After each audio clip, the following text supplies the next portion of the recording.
Haïti. Dans les années 1940 à 70, Haïti était le joyau du tourisme caribéen. Considéré comme le berceau du tourisme dans la région, le pays attirait l'élite américaine et européenne grâce à sa culture unique, son histoire riche et son ambiance exotique. Des personnalités comme Jacqueline Kennedy, Marlon Brando et Mick Jagger visitaient régulièrement Haïti, contribuant à son prestige. Des lieux emblématiques tels que l'hôtel Olofsson à Port-au-Prince et le club Med étaient alors des destinations incontournables. Haïti était également renommé pour son artisanat, sa musique et son art, qui séduisaient les amateurs du patrimoine culturel. Lors des célébrations du bicentenaire de Port-au-Prince, des visiteurs du monde entier affluaient. Les plages étaient magnifiques et Haïti brillait, loin même devant la République dominicaine, alors encore méconnue du tourisme mondial. Cependant, mesdames et messieurs, cette époque de gloire appartient désormais au passé. Aujourd'hui, Haïti est largement absent de la carte touristique des Caraïbes, tandis que, comme par hasard, la République dominicaine s'est imposée comme une destination phare. En 2023, ce pays a accueilli près de 7 millions de visiteurs, le tourisme représentant entre 8 à 10% de son PIB avec environ 300 000 emplois directs liés à ce secteur. Pendant ce temps, Haïti souffre d'une insécurité chronique qui dissuade tout développement touristique.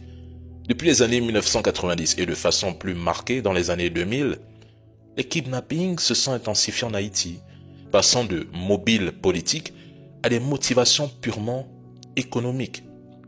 L'insécurité est devenue un outil exploité par certains acteurs, voire des États pour faire avancer leur agenda politique, stratégique, économique et même idéologique.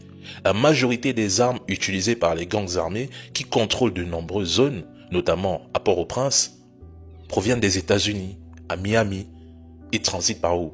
Par la République dominicaine. Des réseaux corrompus des deux côtés de la frontière facilitent ce commerce illicite. Pendant ce temps, Haïti, sous embargo sur les armes, est privé des moyens de se défendre. Est-ce que vous vous rendez compte une minute que la police nationale est autorisée à utiliser certaines armes sous des permissions spéciales alors que les gangs disposent d'arsenaux de guerre? Comment un pays sans industrie d'armement ni importation légale pourrait-il se libérer? Avec des pierres? Mais ne demandez pas aux Haïtiens de faire ce que nous ne sommes même pas capables de faire chez nous en Afrique. L'instabilité d'Haïti profite à ceux qui l'entourent.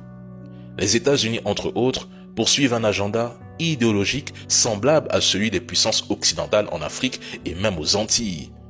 C'est un contrôle indirect des nations à majorité noire par des mécanismes économiques, géopolitiques et stratégiques. Je suis désolé, mais Haïti est abandonné, isolé et pris au piège. Et de base, l'Haïtien reste un survivant. L'Haïtien, c'est un combattant. Mais combien de temps peut-on se battre sans soutien, sans solution et sans perspective? Mais mesdames et messieurs, à qui profite cette situation? De toute façon, force aux Haïtiens, cette situation me peine profondément. Ils ont été la première nation noire à se libérer du joug colonial, un exploit qui mérite notre respect, les gars.